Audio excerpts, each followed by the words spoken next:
Johnny, we talked about the importance of a good start for the Montreal Canadiens, who up until this Stanley Cup Final were kind of notorious for their stellar starts. Not so much here tonight. No, it's so disappointing. All the energy, all the emotion in the building, and it did just come out of it so quickly with a really poor start. The first 5-6 minutes of the game, it's like Montreal wasn't ready to play. They were unsure of themselves. They were overwhelmed by the moment, maybe nervous in front of the crowd, whatever it was, and they just did not execute. And you allow Tampa a couple chances and a couple looks, and they will cash in. You know, bad plays, turnovers, screen shots. They get a goal, another goal early along as well. And then the rest of the first period, they play fine.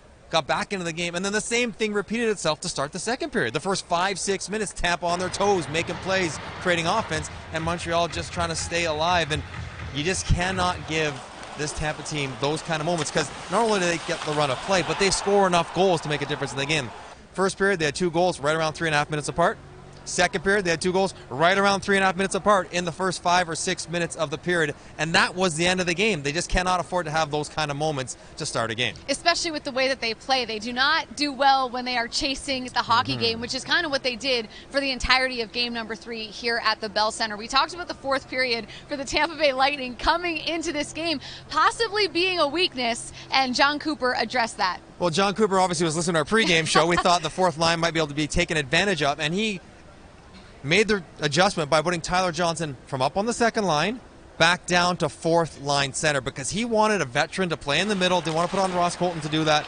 He wanted to have Tyler Johnson, who's been around, who's been successful, on that fourth line, not worry about matchups. And how does he respond? Oh yeah, 2 brilliant goals, another strong period, and another line where he didn't have to worry about it quite to the same extent. So we recognized the weakness, but he shuffled the deck to make sure that it wasn't as bad as it could have been. And then not only did they not get scored on or have a bad game, but they go and get 2 of their own. It was an impressive effort and a really smart decision.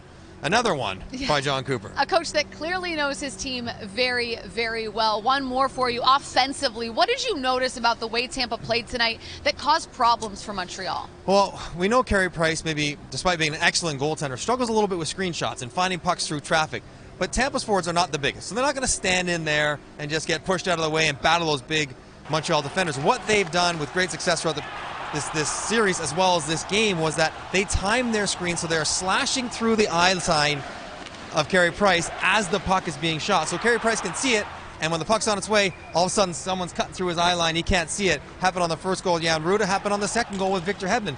Both times when the guy's teed it up to shoot the puck, Carey Price thinks he has it. Now he can't see anything but a white jersey in front of him, and then he loses track of the puck and does not make a save that he otherwise would completely make.